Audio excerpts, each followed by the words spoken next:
Tapi Tuhan menghendaki agar kita terus mengenakan seluruh perlengkapan senjata Allah. Bukan hanya untuk bertahan, tapi agar kita bisa selalu berkemenangan. Karena peperangan kita bukan melawan darah dan daging, tapi melawan para penguasa angkasa, melawan roh-roh jahat yang ada di udara. Dan Alkitab mengatakan ketika engkau mengenakan seluruh perlengkapan senjata Allah, kamu bisa mengadakan perlawanan. Efesus pasal yang ke-6 dari ayat yang ke-10 sampai ayat yang ke-17. Kalau semua sudah mendapatkannya, mari kita akan baca sama-sama dengan bersuara 1, 2, 3. Akhirnya, hendaklah kamu kuat di dalam Tuhan, di dalam kekuatan kuasa-Nya. Kenakanlah seluruh perlengkapan senjata Allah, supaya kamu dapat bertahan melawan tipu muslihat iblis. Karena perjuangan kita bukanlah melawan darah dan daging, tetapi melawan pemerintah-pemerintah, melawan penguasa-penguasa, melawan penghulu-penghulu dunia yang gelap ini, melawan roh-roh jahat di udara.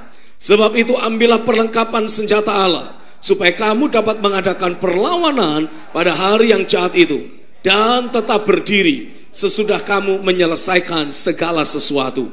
Jadi berdirilah tegap, berikat pinggangkan kebenaran, dan berbaju sirahkan keadilan. Kakimu berkasutkan kerelaan untuk memberitakan Injil damai sejahtera. Dalam segala keadaan, pergunakanlah perisai iman. Sebab dengan perisai itu, kamu akan dapat memadamkan semua panah api dari si jahat. Dan terimalah ketopong keselamatan dan pedang roh, yaitu firman Allah. Amin. Katakan sama-sama, adalah kehendak Tuhan untuk aku semua hidup dalam kekuatan yang penuh. Amin. Adalah kehendak Tuhan untuk membawa saudara terus bertumbuh dari satu kemuliaan kepada kemuliaan yang berikutnya, sehingga saudara akan selalu ada di atas. Dan semua pergumulan, tantangan, masalah, sakit, penyakit, si jahat, semua ada di bawah saudara. Semakin engkau bertumbuh dalam kuasa Tuhan, semakin engkau bertumbuh naik ke atas. Semakin iblis ada di bawah hidupmu. Come on, katakan amin. Tapi ini yang Tuhan mau untuk kita sama-sama sadari. Tuhan menghendaki kita terus mengenakan seluruh perlengkapan senjata Allah. Ayat yang ke-11. Katakan sama-sama, aku tahu, aku adalah umat pemenang, karena sang pemenang itu hidup di dalamku. Peperangan rohani yang aku lakukan bukan untuk merebut sesuatu, tapi untuk mempertahankan kemenangan yang Tuhan sudah berikan. Amin. Engkau sudah diberikan kemenangan. Ada Roh Kristus dalam dirimu. Tiap hari, katakan setiap hari, aku bisa memulai hari-hariku dari titik kemenangan yang Kristus sudah berikan. Dari hari ke hari, dari waktu ke waktu, saya semakin disadarkan sama Tuhan bahwa kalau ada hal-hal buruk terjadi di sekitar kita, ini adalah usaha musuh untuk membuat distraction. Karena ketika iblis coba serang saudara langsung tidak bisa, dia coba ganggu orang-orang di sekitar kita. Apa tujuannya? Melakukan distraction, sehingga akhirnya saudara menjadi lengah dan engkau sendiri kehilangan damai sejahtera dan sukacita. Tapi ketika saudara mulai melawan dan dapat melawan, apa yang terjadi? Engkau bisa menolong saudara-saudaramu, orang-orang yang kau kasihi, untuk mengalami kemerdekaan sama sepertimu.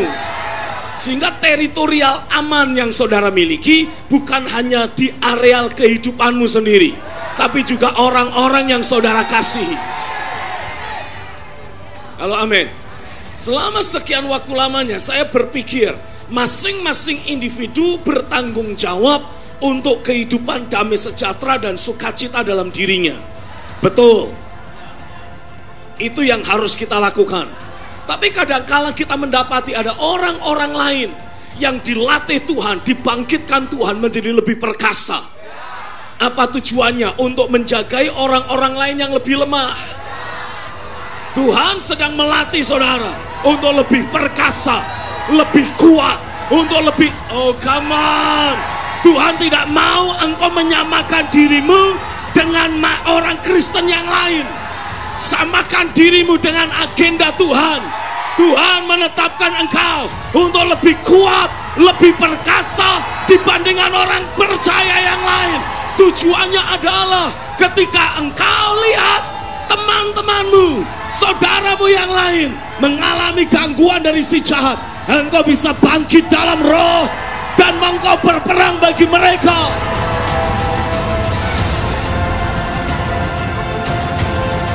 Iya, saya sih berasa seperti konfirmasi gitu ya sama Pastor Steven tentang kerelaan memberitakan firman gitu, kasut ya.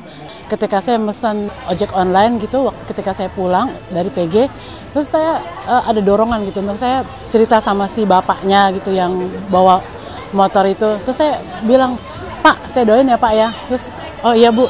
Terus saya doain bapak itu. Terus begitu setelah saya doain dia berasa, "Oh Bu, terima kasih ya." "Oh iya Pak." Terus kita banyak ngobrol gitu situ. Dan setelah saya selesai sampai di rumah, ketika saya turun dia bilang, "Aduh Bu, terima kasih ya Bu ya. Saya senang sekali gitu saya bisa angkut Ibu gitu malam ini." Terus saya bilang, "Oh iya Pak, sama, saya juga senang gitu bertemu sama Bapak malam ini." Gitu. Dan sepertinya ketika firman hari ini disampaikan, saya berasa, oh saya dapat konfirmasi gitu, oh ya saya harus lakukan itu gitu. Saya harus lakukan untuk terus saya menceritakan tentang apa yang saya alami gitu.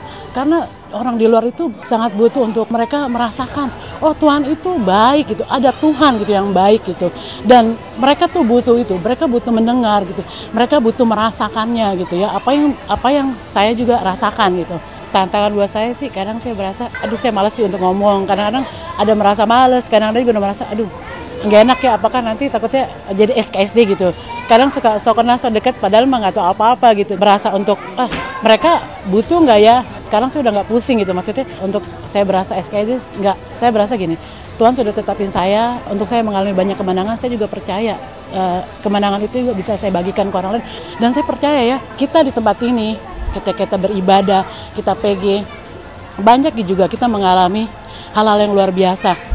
Jadi ayo sama-sama gitu untuk kita bercerita ke orang luar, bukan hanya orang-orang di dalam, tapi berceritakan keluar ke siapapun yang kita temui. Saya merasa terkonfirmasi banget gitu dengan firman yang hari ini. Saya merasa, iya Tuhan, saya akan terus melakukan itu karena saya percaya begitu banyak orang di luar gitu. Ketika saya tabur benih, banyak hal yang akan mereka terima dan mereka akan terberkati dengan itu. Tapi ketika saudara terus membawa hatimu tertuju hanya kepada kebenaran, walaupun di sekitar hidupmu ada kematian, ada kegelapan, saudara tidak takut. Kenapa? Di sekitarmu ada terang, di sekitarmu ada realita Tuhan. Oh, come on. Di mana ada realita Tuhan, di sanalah tempat yang paling aman bagimu. Tipu daya iblis tidak akan berlaku atasmu. Amin. Sehingga walaupun saudara ada di sekitar bayang-bayang kematian, engkau tidak akan gemetar, ketakutan, dan hanya diam, menangis. No, engkau bisa terus melangkah. Dan kalau engkau melangkah, saudara mendapati bayang-bayang kematian semakin jauh, semakin jauh. Dan engkau akan mulai melihat ada padang yang berumput hijau, ada air yang tenang. Dan di sanalah Tuhan menyegarkan jiwamu. Saya percaya ya ketika saya melakukan hal-hal yang Tuhan ingini saya lakukan, banyak yang Tuhan akan kasih ke saya gitu. Dalam hubungan saya dengan keluarga inti saya, dengan suami, dengan anak-anak, dengan pekerjaan-pekerjaan saya gitu. Saya berasa banyak hal yang Tuhan pasti akan bukakan itu gitu. Dengan saya melakukan apa yang Tuhan mau ya, orang-orang di sekitar saya juga merasakan, oh ternyata Tuhan itu hidup, Tuhan itu ada, Tuhan itu nyata buat hidup mereka gitu. Terus jagai roh kemenangan yang Tuhan berikan. Terus jagai roh doa yang Dia limpahkan. Amin. Pastikan dari waktu ke waktu engkau terus mengenakan ikat pinggang kebenaran. Ada hasrat untuk menggali firman lebih dan lebih lagi. Baca daily devotion dengan rajin. Dengarkan message yang sama berkali-kali. Bertekunlah dalam pengajaran rasul-rasul. Amin. Engkau terus belajar menumbuhkan rasa haus lapar akan realita Tuhan dalam hidupmu. Amin. Pastikan seluruh perlengkapan senjata Allah engkau kenakan dalam hidupmu, sehingga engkau akan terus bertahan, engkau akan terus kuat, Engkau bisa melakukan perlawanan dan selalu berkemenangan. Hari ini aku deklarasikan atasmu, jemaat, hidupmu tidak akan sama lagi. Engkau bukan lagi jemaat biasa. Engkau adalah jemaat orang percaya yang perkasa. Perkasa, perkasa. Katakan perkasa, perkasa, tangguh, perkasa, kuat, tangguh. Itulah diriku di dalam Tuhan. Terjadilah di dalam nama Yesus. Sorakan haleluya.